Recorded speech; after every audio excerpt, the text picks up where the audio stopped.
Evening, folks. Welcome back to the Leeds View for your matchday preview for Leeds United returning back to Ellen Road to take on Bournemouth this weekend. And it is a game that has a lot of interesting little attributes to it, or little threads to pull on over the course of the next couple of days. Tyler Adams returns to Ellen Road, and interesting to see what kind of a reception he gets. Styles clashes in terms of how Leeds set up and how Leeds play versus how Bournemouth set up and how Bournemouth play. There are similarities, there are some slight differences, but it will be very interesting. A Bielsa apprentice arrives at Ellen Road as well, and Daniel Farke will have a chance to make Ellen Road a fortress and keep the lockdown at Ellen Road that has been going on. Leeds yet to concede a goal in the Premier League at Fortress Ellen Road. We get into all that as we go through this. We've got the form guide, we've got some statistics, data, team news, as well as statistics and stats, game stats, related stats coming up towards the back end of this as well. We won't keep it too long tonight. We are doing a watch along over on bigup.com at 6:40-ish tonight for the Leeds United under-21 game against Sporting Lisbon, which is the first game in the Premier League International Cup for Leeds this season. So we'll be getting stuck into that and following it, but we'll go through all the bits and pieces that you need to know going into tonight's game. I'll cover all that off in a bit more detail. So we just check out who is in the comments. You can smash the like if you wanted. That would be great as well. I really appreciate that. Paul Brennan is here. Good evening, Paul. Eldu, West Yorkshire Retro Gamer. Paul Brennan. Hope you're all well, folks. Still buzzing from Saturday's win. Let's get one more if we can. John Burke in the house, along with Michael Pollard, Shane Dalton. Evening, Shane. Nice to meet you today, by the way. Very nice to meet you properly. And Barry Dunn is here as well. Think I'd be happy with a point. A win, not impossible. No, it's not. When we start to go through it, Paul, good evening to you. Yeah, it's not impossible. And as we go through this, there will be a couple of things that'll give you a little bit more hope than you might do. They're flying. They are absolutely flying. They're a really good side with a really good manager, with a really good setup. Any team who loses their entire back line in a summer transfer window and their goalkeeper and still manages to put out a side that can get them to fourth in the Premier League table, albeit after 5 games, still an impressive feat nonetheless, and especially the sides they've played against as well. Liverpool in the opening day of the season specifically in that. So yeah, there's lots of interesting ones. The team news is good news and not so good news, but mostly I think it's some decent news as well. Gary's in the chat as well. I know Perry is out. Do we know how long for yet? We'll go through all of that. I won't even see this game on Saturday. Wife booked a long weekend in Leeds, flying out from Dublin at 3:30 on Saturday. You're in Leeds and you're not going to get... Sorry about that, Shane. Yeah, good news. We'll get through all that stuff in a second. Mark saying, Ampadu versus Adams should be interesting. Sinistera gone out on loan. Yeah, he's gone to... Sinistera's in Brazil on loan at Cruzeiro, I believe, or someone like that. Let's start off. Let's get stuck into this. I'm not going to keep it long tonight. Need to be done and dusted before 6:30. Today's news is available for anybody who wants that. There's some interesting bits in that as well. Worth checking out. But we'll crack on and we'll get into the form guide as we start looking ahead to the game against Bournemouth this Saturday afternoon. Leeds currently is the home side. We'll start off with Leeds. Leeds sitting in 12th place in the league table as of right now after 5 Premier League games. I think we'd all take that come the end of the season as well. They're on 7 points, last 5 matches. Leeds have won 2, lost 2, and drawn 1. At home so far this season, it's been really interesting. Unbeaten at home, although we have only played 2 games. Leeds have won 1, drawn 1, scored 1, conceded none, 0, zilch, shutout at Ellen Road so far. Overall this season, Leeds have scored 4, conceded 7. 5 of those goals came in the 1 game against Arsenal. So outside of that, it wouldn't be a bad start to the season at all for Leeds United, and still pretty good where we're sitting at the moment. If we talk about Bournemouth from their perspective, they're having a fantastic start to the season. They're sitting 4th place in the league table, sitting on 10 points as well. Last 5 games, they've won 3, drawn 1, lost 1. They have scored 6 and conceded 5. Their away form is interesting. They've played 2, they've won 1, they've lost 1, so they can lose some games on the road. They've scored 3 goals, but they've conceded 4 while on the road so far this season. So there are chances there for Leeds to get some more goals. And Daniel Farke spoke about it in the press conference today, where he said that they felt the goals were coming based on previous games. They thought the chances were there. A lot of the statistics would back up the fact that there were some chances there. Leeds just needed to convert them. Dominic Calvert-Lewin in the first one to get us off the mark from up play this season. And a very good free kick from Anton Stack. And then the final goal from Noah Okafor. And Leeds ticking lots of boxes they needed to get off their shoulders. Set piece goals from open play. Done, dusted. Leeds can move forward. So there will be an opportunity for Leeds to try and get some goals against Bournemouth. They have conceded a few this year. and not all in one game. So opportunities for Leeds there. Anton Semenyo is the one to keep an eye on for them. He's got 3 goals so far this season. He is their top goal scorer, although 2 of those goals, I believe, came in one game. When we go in and talk about the team news, is what everyone's asking about the team news. So let's start off with Leeds team news. Lucas Perry is out until after the international break. He is training on his own. He is back on the grass, but he won't be back in time for the next 2 games. So he will miss out until, I think, personally, probably the international break after the current international break, if we're being honest here. Daniel Farke made an interesting comment about him. We'll cover it in a couple of seconds. Willie Gnonto is out of this game, a calf issue, and he is likely also to be out until after the international break. Dan James, some good news on DJ. He is possible and is in contention for the game. He has trained since yesterday with the first team and is expected to train again today and tomorrow and be all good for the game on Saturday, fingers crossed. And really good news on Jayden Bogle. No foot break, no toe break, no damage at all, just a bruise to his foot, and he is back in and available for selection. The interesting thing about Lucas Perry is Farke talked about the fact that he's back on the grass right now. He's not back in team training, but he did say he was out until after international break, and even then when he is back available, doesn't mean he walks back into the team. He's got to get back up to fitness level as well. And if Carl Darlow has a good game in the next couple of matches, why change it? Why change it? I don't think you will. I think right now, like a lot of positions on the team right now, there's good depth and good competition. Farke talked about the midfield as well, about saying that they have to play well. All 3 of them in there, Stack, Longstaff and Ampadu, have to put in performances, because if they don't, Tanaka, Gruev are biting their heels to get in. He talked about Sebastian Borneo not being in the squad for the last couple of weeks, said it hurt him. It was a tough decision. He's been brilliant in training. His professionalism has been excellent. The work that he's done, he is desperate to not just get back in the squad, but get in the starting 11 as well. Farke said we just don't need 2 centre-backs on the bench right now. We need wingers, midfielders and strikers on the bench, and that's the reason why. And that's what Leeds need. Leeds need depth. Leeds in a 25-man squad of players that can compete for starting positions, and not just players, 11 players that can start a game. We had that the last time we were in the Premier League. We didn't have the depth. Causes all sorts of problems. And right now, Leeds have got depth. I mean, if Jayden Bogle wasn't okay, James Justin would have stepped in there. It's fine. Depth there as well. So Leeds need that. It's tough that some players will miss out every single week.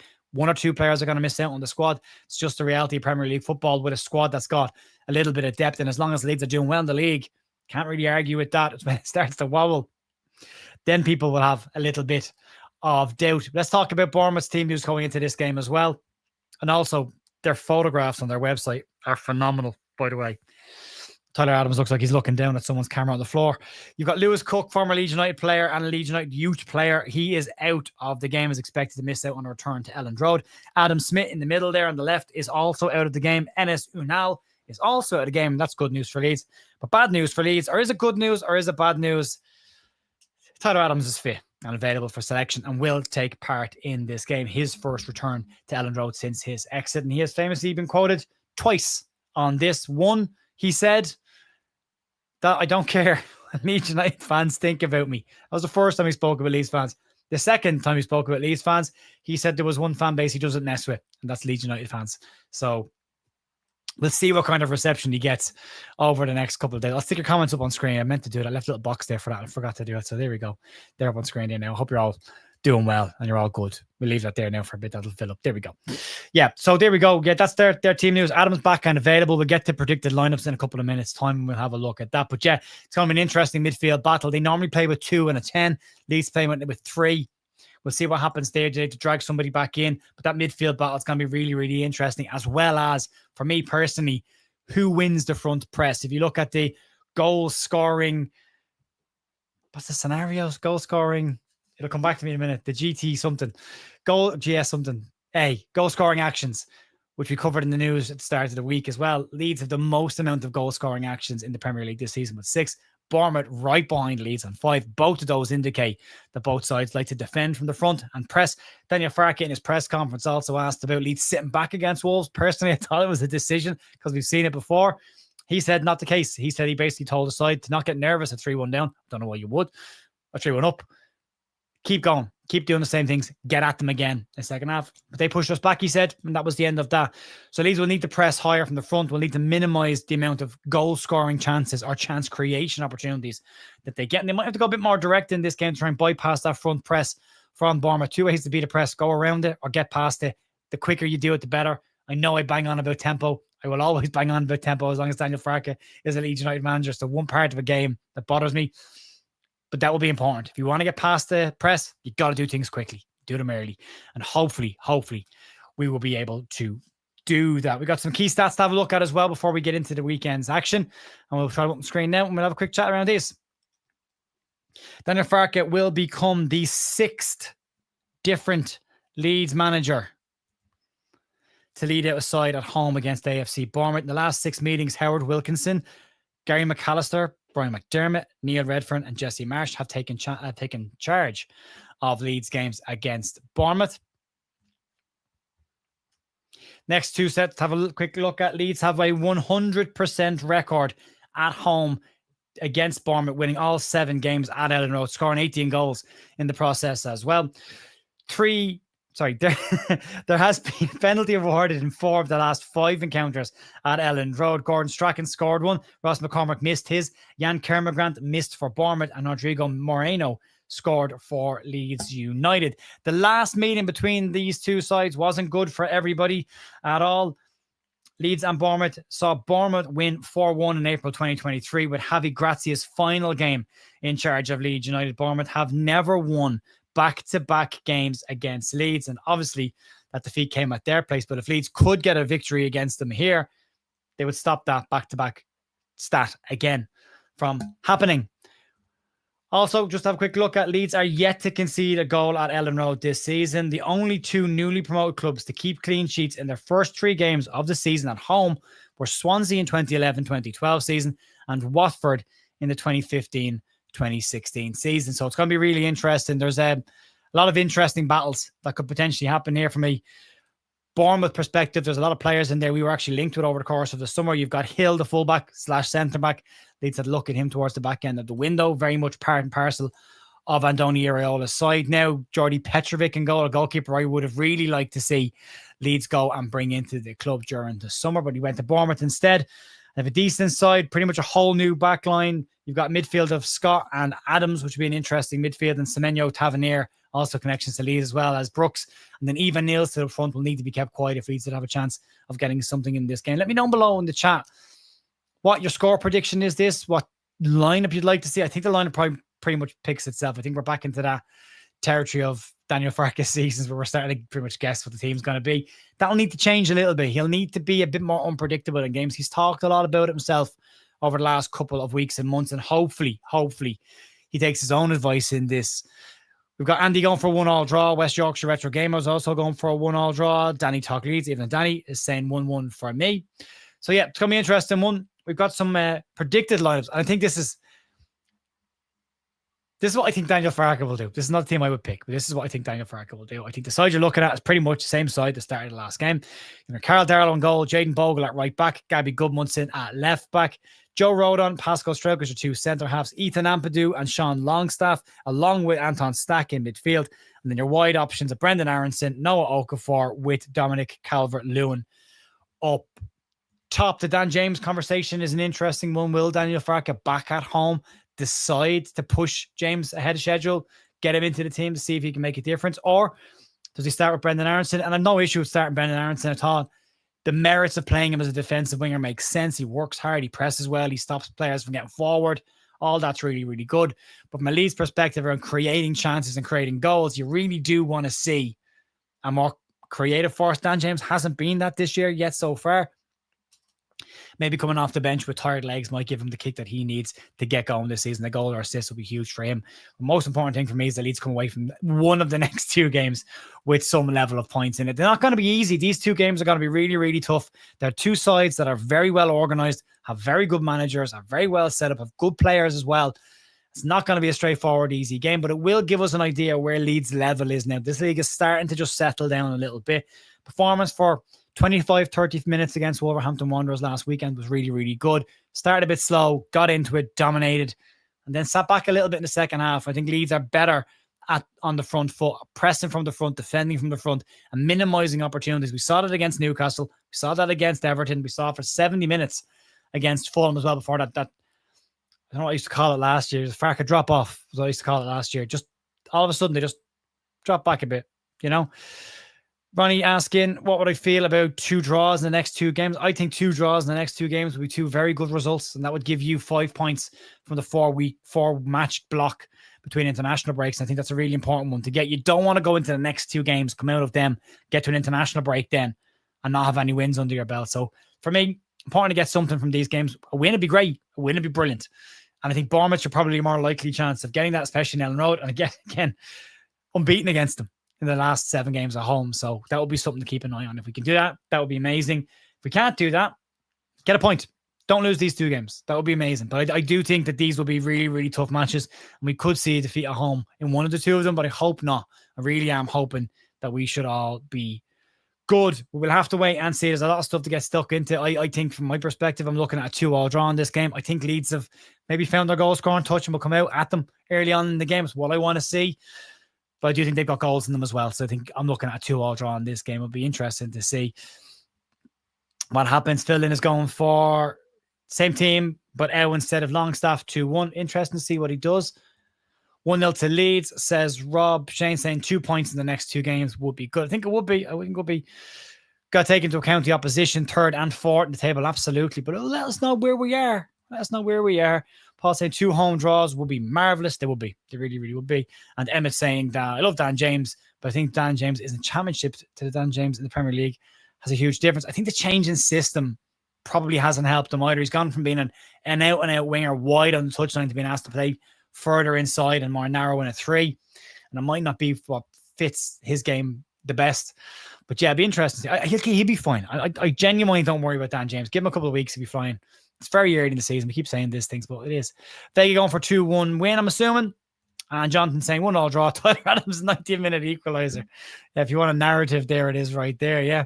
Interesting one. Paul is saying 2-1 Leeds. Pascal from a corner and DCL. It'd be nice to see it, wouldn't it?